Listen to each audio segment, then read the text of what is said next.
Assalamualaikum warahmatullahi wabarakatuh. Perkenalkan, saya Citra Aulia Rahab dengan NPM 20082600085.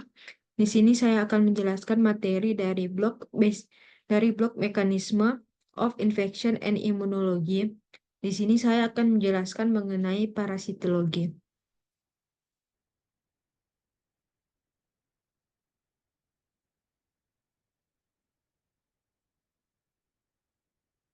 Jadi, saya di sini akan menjelaskan parasitologi. Jadi, parasitologi itu adalah ilmu yang mempelajari tentang parasit dan hubungannya dengan inangnya. Jadi, dalam sejarah perkembangannya, parasitologi itu telah memberikan kontribusi besar dalam bidang kesehatan. Jadi, parasitologi itu memiliki klasifikasi. Yang pertama itu menurut tempat hidupnya. Jadi, menurut tempat hidupnya itu pertama ada endoparasit. Jadi, endoparasit adalah parasit yang hidup dalam tubuh hospesnya dan menyebabkan infeksi. Contohnya itu ada Helminthus. Jadi, endoparasit ini terbagi beberapa lagi. Pertama ada parasit oblik, adalah parasit yang tidak bisa hidup tanpa adanya hospes. Contohnya itu ada Plasmodium dan Toxoplasma. Kemudian ada parasit fakulatif. Jadi, parasit fakulatif itu adalah parasit yang bisa hidup bebas tanpa memerlukan hospes untuk melengkapi siklus hidupnya. Contohnya itu ada Naegleria fowleri. Kemudian ada parasit insidental. Jadi parasit insidental itu adalah parasit yang tidak sengaja ada di dalam tubuh hospes yang bukan sebenarnya. Contohnya itu ada Echinococcus granulosus. Contohnya itu hidup pada anjing. Kemudian ada parasit aberrant. Itu adalah parasit yang menginfeksi hospes tapi tidak berkembang lebih lanjut. Contohnya itu ada Toxocara canis, yaitu pada manusia. Kemudian ada ektoparasit. Ektoparasit adalah parasit yang hidup dan menempati permukaan tubuh di bagian luar tanpa menembus ke dalam jaringan tubuh hospesnya. Contohnya itu ada Pediculus humanus capitis. Kemudian ada parasit hidup bebas atau free living parasit. Adalah parasit yang hidup alam tanpa masuk ke dalam tubuh hospesnya. Tapi jika masuk ke dalam tubuh hospesnya akan menyebabkan infeksi. Contohnya itu ada Naegleria fowleri. Kemudian ada hospes. Hospes ini pertama itu ada hospes definitif. Jadi hospes definitif itu merupakan organisme tempat parasit dewasa hidup dan berkembang secara seksual. Jadi dalam beberapa kasus contohnya itu kayak kecacingan, manusia itu akan menjadi hospes definitifnya. Uh, contoh lainnya itu seperti penyakit malaria. Organisme yang menjadi hospes definitifnya itu adalah Anoptopeles betina. Kemudian ada hospes intermediate atau perantara. Jadi itu merupakan organisme tempat parasit berkembang secara aseksual. Kemudian pada beberapa parasit itu akan memerlukan lebih dari satu jenis hospes intermediate. Contohnya itu ada Fasciola hepatica. Kemudian ada Chloronychus sinensis. Kemudian ada hospes reservoir. Jadi hospes reservoir itu dia merupakan eh, organisasi eh, organisme tempat parasit hidup secara alami, terpelihara secara terus-menerus dan menjadi sumber penularan penyakitnya. Contohnya itu ada pada cacing Fasciola species buski. Itu terpelihara pada tubuh hewan seperti anjing, kelinci, dan juga babi. Kemudian ada vektor. Jadi vektor ini terbagi menjadi beberapa bagian. Pertama ada vektor biologis.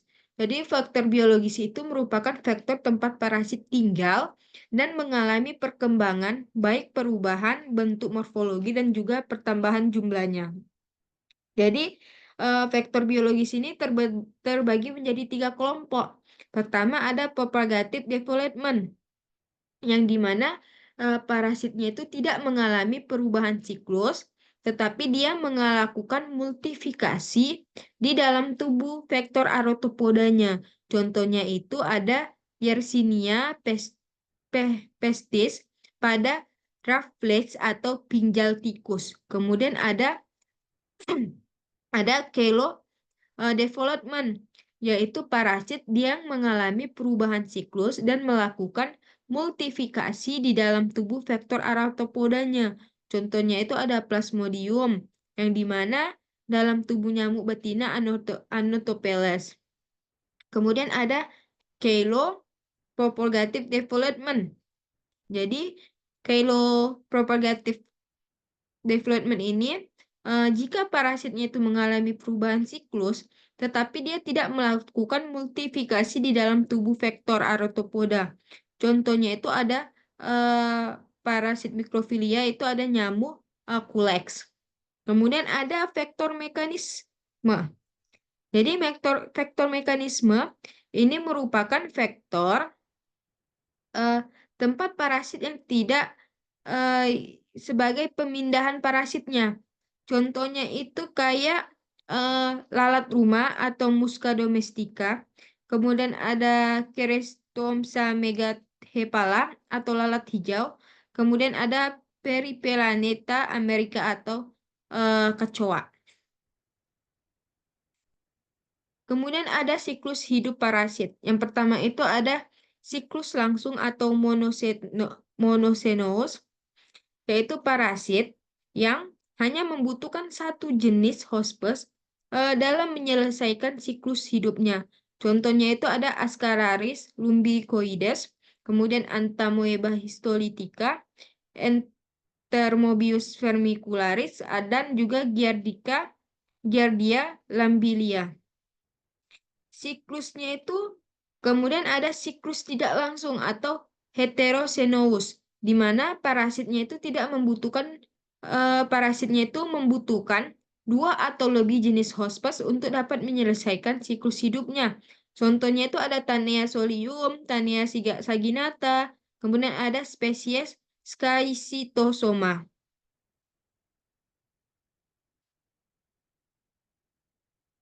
Lalu ada cara infeksi parasit. Jadi pertama itu ada transmisi oral, yaitu melalui makanan, air, dan melalui makanan, air, dan jari tangan yang menelan bentuk infektif seperti telur yang berembrio, kista, dan juga larva. Contohnya itu seperti Entamoeba histolytica. Kemudian bentuk telur yang berembrio itu seperti Enterobius vermicularis. Bentuk daging yang mengandung larva itu seperti Trichinella spiral, yang dimana dan yang menelan larva infektif dari air yang terdapat pada Chilops.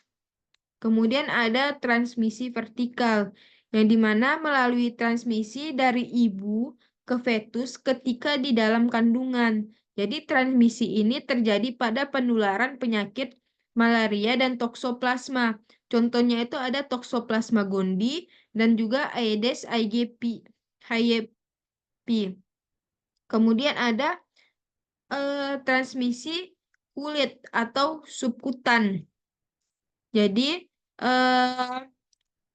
parasit dapat masuk ke dalam tubuh hospesnya itu melalui kulit, seperti pada orang yang tidak menggunakan alas kaki, orang yang berenang atau masuk ke dalam air, kemudian melalui gigitan dan pengisapan darah oleh oleh serangga atau vektor. Jadi jenis parasit yang transmisinya melalui kulit itu antara lain seperti cacing tambang atau Aniclostoma, Duodenum, Necratus americanus, kemudian ada Siccitoma, kemudian ada nyamuk Anopheles, kemudian ada Culex. Mungkin ini saja yang bisa saya jelaskan mengenai parasitologi. Dari semua penjelasan yang saya jelaskan, saya mengambil referensi ini, dari keempat referensi ini.